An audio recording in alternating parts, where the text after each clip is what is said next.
What's good, everybody? What's good, YouTube? It's your boy, NosaaNation. Today we got a new special video, man. Special video. Larry Bird welcoming rookies to the NBA was pure savage. Now, you guys want me to react to this video? You know what I'm saying? I put up a poll on my community tab. Go check out my community tab. I post on there like almost every day. Just to update you guys about, where I've been or what I've been doing and stuff like that. I do plan on going live on Saturday, this Saturday. Be sure to be on the lookout for that. Also, if you guys are new here, hit that like button, comment, subscribe, all that. Finish that. With that being said, man, let's get straight into this, man. We got Carmelo, yellow, favorite color jello, and we got LeBron. So let's get straight to the video. All right, let's go. Around the NBA, everyone has their first moment in the league they still remember. Right. Everyone starts out as a rookie, and when you're a first-year player, whether it's a trash talk exchange, getting owned by a more experienced player, or scoring your first point in the league, those memories stay with you forever. NBA rookies are also not above being starstruck by I ain't gonna lie. Those memories stay. Hey, I ain't gonna lie, bro. This nigga eyes was orange, bro. Like, golly, this man didn't even have white eyes. This man had orange eyes, man. You see these eyes right here? Your ass about to get embarrassed and destroyed on the court, bro. This man right here is about to, you know what I'm saying? Pull up jumper, fade away, dunk on you, You know what I'm saying? For real. Stay with you forever. NBA rookies are also not above being starstruck by sharing the court with players they grew up watching. Considering that, things might get even worse when that vet player who's welcoming you is the trash-talking GOAT himself, Larry Bird. Welcome to the Squad Dawkins channel. Here we break down the best welcome to the NBA Larry Bird shout out to Squad Dawkins stories. With the number of players he trash-talked and took to school, if the NBA ever introduces a trash-talking award, it should be named after Larry Bird. The guy was just peerless when it comes to mind games, as rookie Eddie Johnson found the hard way. I ain't gonna lie, trash-talking it's a lost art, bro, like, for real. Johnson guested on the Rex Chapman show published on basketballnews.com YouTube page. He shared the legendary trash-talking and beating he received from the legendary Celtic legend. He was always talking so much trash to me, and he taught me how to trash talk. I mean, Larry Bird basically taught me how to trash talk. And I'm telling you, trash talking is a lost art, bro. But you got to be able to back that shit up, bro. You know what I'm saying? You got to be able to back it up. Feel me? Like, some players in the NBA don't know how to back up trash talk, bro. Like Dylan Brooks, he be talking so much shit, bro. And it's like, dude, you haven't won anything, bro. Yes, he's a glue guy. Yes, he's a good role player, but you haven't won anything in the league, bro. You know what I'm saying? Like, real shit. He's name 10 people who has a Dylan Brooks jersey right now. 10 people, bro. I don't even think he has 3 jersey sales, bro. You know what I'm saying? The only people who probably have his jersey is probably people who like in his family or something. But who the fuck buys a Dylan Brooks jersey, bro? Who?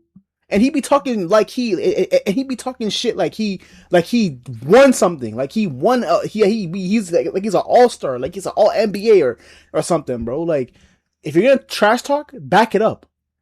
Kobe trash talk, but he got 5 rings. Michael Jordan trash talk, but he got 6 rings. LeBron trash talk sometimes. He got 4 rings, 4 MVPs, all-time leading scorer. He could do that. You know what I'm saying? These guys can do it because they won something. If you haven't won anything, shut the fuck up and play basketball. Let your game do the talking. You feel what I'm saying? People just be doing this too much in the NBA. Like, sometimes, like, they're doing this too much. Like, even John Morant. You know what I'm saying?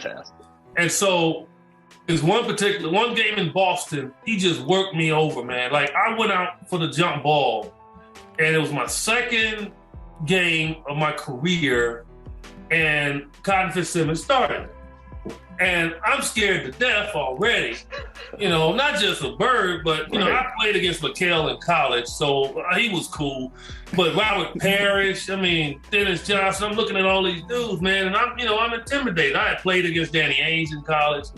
So, but Bird walks out at the jump, and the veterans on my team said, Eddie, just don't pay attention to him. Fine.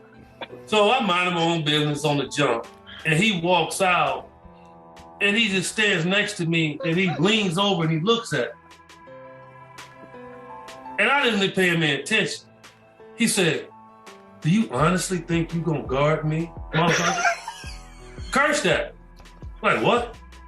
I just didn't say nothing. That's crazy. Then he stands up and he looks over at our bench and he looks at Cotton. "You all think this rookie gonna guard me? Man, I'm gonna bust you up, just right in my ear." And I'm just looking forward. I'm like, and so by that time, all the guys on the floor is just cracking up, even my teammates. So I'm like, "Would this official please throw this ball up?" So the official couldn't throw the ball up because there was something going on the side. So then finally he walks around, stands in front of me. He said, "I'm gonna tell you something right now. I'm gonna wear your ass out." And then I looked at him. I said, "I'm here. Don't worry about it." I said, "You ain't intimidating nobody." I said, "I'm from Chicago. Where you from?" He started laughing. Game starts, and he's just wearing me out. Okay? And I'm trying to go back at him. I'm shooting bricks. And in the fourth quarter he was in, it was late. Game was kind of close. Imagine he was shooting bricks and Larry Bird was like, "Boy, you could build a whole house with that, but them bricks." That would have been crazy. That would have been insane, bro. Like after that, it's like after someone tell you that, bro. Like you gotta just go home, bro. Like about fucking. Like, man, you've been shooting bricks. You could build a house. And he came down. He said, "You talking all that junk? I bet you can't do this." And he raises up from Steph Curry range, and he shoots an air ball. And I look at him, he like, "That don't matter. It's the fact that I can do it and stay in the game. I bet you can't." I'm like, "Oh." That is cold. That is cold. Damn. No, bro, no, that's fighting words, bro. He basically just said, yo, I can do that shit and still stay in the game, and if you do that, yo, you going straight to the bench, rookie. Like, and your jump shot broke. Okay, so that stuck with me. Johnson's story is not the first nor the last we will hear connected to Larry Bird welcoming rookies to the NBA. During his rookie season in 1982-83, Dominique Wilkins walked... Hey, yo, I ain't gonna lie, I don't know who's narrating this shit, but this AI shit, I feel like it's AI, and I ain't gonna lie, this AI shit is getting out of hand, bro. Like, dead ass. Like, y'all got Martin Luther King talking about, like, I got Martin Luther King AI, like, y'all got, like, Tupac AI, like y'all be tripping with that AI shit, bro. This AI shit taking over the world, bro. I ain't gonna lie, I be having therapy sessions on ChatGPT.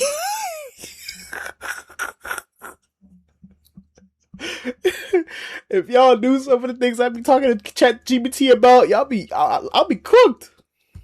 Over to four-year pro Larry Bird before tip-off. Bird, of course, was having none of it. And that was the first time Bird ever talked trash to me.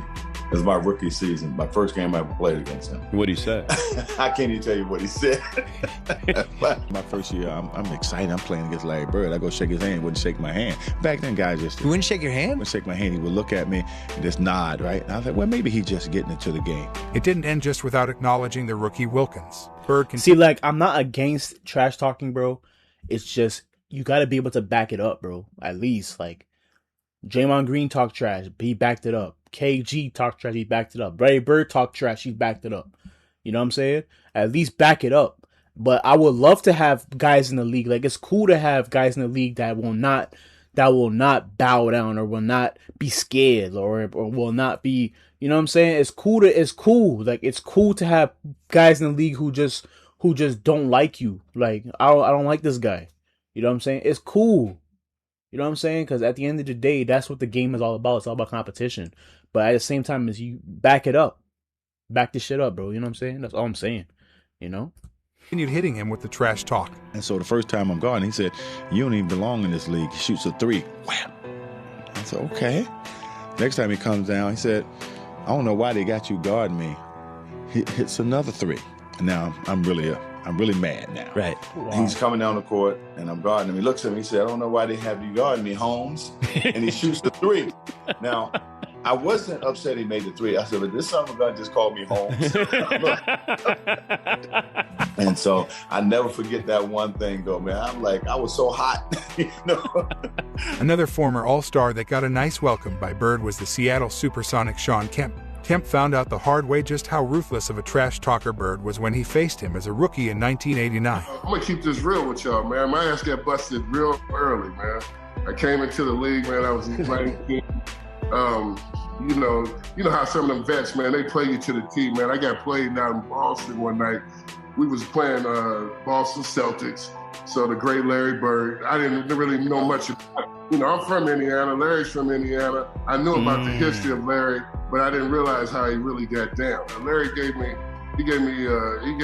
50. Which part of Indiana is? I actually didn't know Shawn Kemp was from Indiana, but which part of Indiana is he from? To be honest, I feel like most basketball players are from New York. I don't know. I don't know why, but I feel like most basketball players are from New York. So when basketball players say like "I'm from here," it'd be surprising, like a little bit, like, "Oh, okay, cool, you're from there." You know what I'm saying? Like, you know. He was hitting everything, and he talked to me the whole entire game. What did he say? Well, first of all, he asked me to jump ball. He said, "You the cat that broke all my records in high school, right?" And I was like, "Yeah, that's me." He goes, "Yeah, you the one that used to dunk my brother too, right? Eddie." And I was like, "Yeah, that's me." He said, "I got you for you tonight." So every shot he was calling, at the defensive end, he would tell me, he'd be like, "When I get down to the other end, I'm going to pump face you, get a hand one on you, look at you, go off the glass." That's how cold Larry Bird was. Man, I was to the point of like, look, I'm going to foul him so hard that he's basically going to take his will. He started shooting the ball with his left hand, man. I was trying to foul his right arm. He was shooting with his left hand, banking it off on me, looking at me, still slapping me on my butt and everything, man, telling me everything. When another legend was starting his NBA career, he saw firsthand how great Larry was and how serious he was about fulfilling his promises. John Stockton saw Larry Legend doing his thing at a young age, which is something he'll never forget. Back in 2018, during an appearance on The Dan Patrick Show, the Utah Jazz legend talked about his favorite Larry Bird story of all time, and he didn't hesitate, choosing one that he lived during his first campaign in the association. I remember as a rookie, he came in, he walked by our bench at the Salt Palace and said, "I feel like 43 tonight."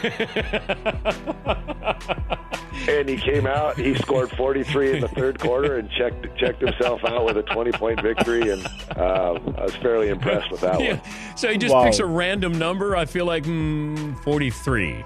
And he says it to the bench? Yeah. It was fairly impressive, especially when he backed it up. In 2018, the former Orlando Magic sharpshooter Dennis Scott told another Bird welcome to the NBA story. Scott, who was selected by the Magic with the 4th pick of the 1990 NBA draft. Yo, I ain't gonna lie, bro. These stories, I feel like I've heard some of these stories already on my previous reactions, but some of these are new, and that's why we're here. You know what I'm saying? Because a lot of these stories we haven't covered yet, or we haven't gone through it yet. So yeah, it's interesting, bro. I'm not gonna lie to you, this is interesting. I'm actually kind of glad that you guys told me to react to this, because I ain't gonna lie to you. Like, I've been reacting to a lot of Larry Bird videos lately, and a lot of y'all have been loving it. But as a content creator, bro, it's good to switch things up sometimes, because you don't want to be posting the same things, because it kind of gets like redundant a little bit.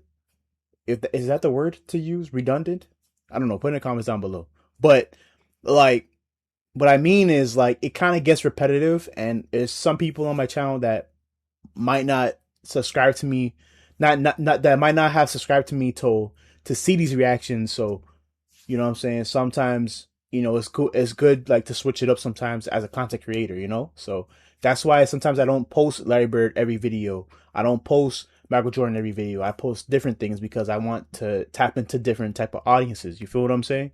I know this is kind of off topic, but it's kind of like I don't know. It's just me just letting y'all know, like, you know what I'm saying? Like it you know, I love that you guys love these videos, stuff like that. I love it. You know what I'm saying? It doesn't go unnoticed, but it's just that as a content creator, it's good to just switch it up sometimes, you know, and just tap into different audiences. You know what I'm saying? But yeah, keep running these videos up though. You know what I'm saying? I surely appreciate it. You know. Detailed how Bird shut him up with his legendary trash talk and basketball skills. Bird was the only one that really kind of, in his soft-spoken way, when you talk about guys talking trash. Yeah. Hey, Rook, good to see you. Hey, big college career. I'm going to catch the ball. I'm going to pump fake. You're going to reach for it. You're going to get fouled. 2 tweets, you're going to have a seat. Damn. Lord, the whole day, and he catches the ball. He pump fakes. I go for it. I reach. First foul. Damn. I come down court. Scott Skiles kicks me the ball. I shoot a 3. In your face, Larry Legend. Yes, I'm feeling good, man. He catches the ball again, catches it. My dumb self reaches for it again. Tweet, go have a seat. I see you second quarter, Rook. So that's how Larry Bird pushes me into the NBA. Clyde Drexler is possibly the most underappreciated Hall of Famer in NBA history. The high-flying Drexler was the Blazers' 14th selection in the 1983 NBA draft. He, too, quickly learned on the greatness of Bird and his I'm surprised you guys don't ask me about Clyde Drexler, like, react to Clyde Drexler's highlights. Like, I'm surprised y'all don't tell me to react to him, because he was like, he played just like Jordan. He played just like Michael Jordan. You know what I'm saying? Like, you know? Talking. I was guarding in my rookie year. He looked at me and he goes, "You can't stop me." And I looked at him and I said, "Gosh, boy, you're so confident." Bird could not believe the gall from a rookie Drexler. He issued a stern retort before resuming his destruction of the young Blazers swingman. He was confident. You're a rookie. You don't know anything. He proceeded to score like 10 straight points on me. The coach took me out the game. He walks by and he's laughing at me. Essentially, Damn. Drexler rivaled Bird as one of the league's elite wings and took Larry Legend's spot as one of the very best when the Celtics star retired in 1992. Still, despite his eventual place among the game's top stars, Clyde learned almost immediately never to speak back to Bird. Bro, how the fuck does Clyde Drexler already have like a ball spot? And this is like back in like the 90s, like when he played, like y'all just seen that picture? He had a ball spot, bro. How do you already have a ball spot? He was like 30. I think it was like 30 in that picture, bro. Golly. In 1992, the best players from various colleges were called in to face the Dream Team for their first scrimmage. Future All-Stars Chris Webber, Penny Hardaway, Allen Houston, Grant Hill, and Jamal Mashburn were part of the team dubbed the College All-Stars. Webber, who won the Rookie of the Year award in 1994, was given a stern warning by Larry Legend before the game. By Webber, Bird told him to make sure he's getting his sleep, because tomorrow Bird is going to bust his ass, and that he is going to remember it the rest of the week. Another angle to the Bird in the 1992 College All-Stars was brought by Jamal Mashburn. According to Mashburn, he, along with Webber, Houston, and Rodney Rogers, was given first-hand experience of Larry Bird's trash talking the very first time they met Larry Legend. And Larry Bird, you don't realize how big Larry Bird is until you stand up close to Larry Bird. He walked by us and he says, "Y'all those college guys?" And we was like, yeah, we the college guys. And he looked at us and he said, "Get some fucking rest. It's gonna be a long week," and walked off. Walked by us and he says, "Y'all those college guys?" And we was like, yeah, we the college guys. Sorry, I had to check something. I'm gonna edit out all of that. Sorry. And he looked at us and he said, "Get some fucking rest. It's going to be a long week," and walked off. And we was like, what the hell? And so that we just excited. We like, oh, he just talking shit or whatever. But that's kind of cool, though. That's Larry Bird. You know who we are. But he ain't call us by Chris Webber and Jamal Mashburn. He's like, "Y'all them college kids." And then something happened. We're sitting there, and we get back to the hotel. Rodney Rogers says something to, it's a group of them. It's Larry Bird, Magic Johnson, and everybody's shooting the shit. And Rodney Rogers said, "Hey, Larry, you ain't hit a jumper since '84. Magic heard that shit. And we ain't think nothing of it. The next day we came in, and I never seen this. And this one I was like, this is a different breed. Magic Johnson fed Larry Bird the ball probably about 8 times in a row down court. Larry Bird got the ball on Rodney Rogers, and every time he was about to make a move, he told him what he was going to do.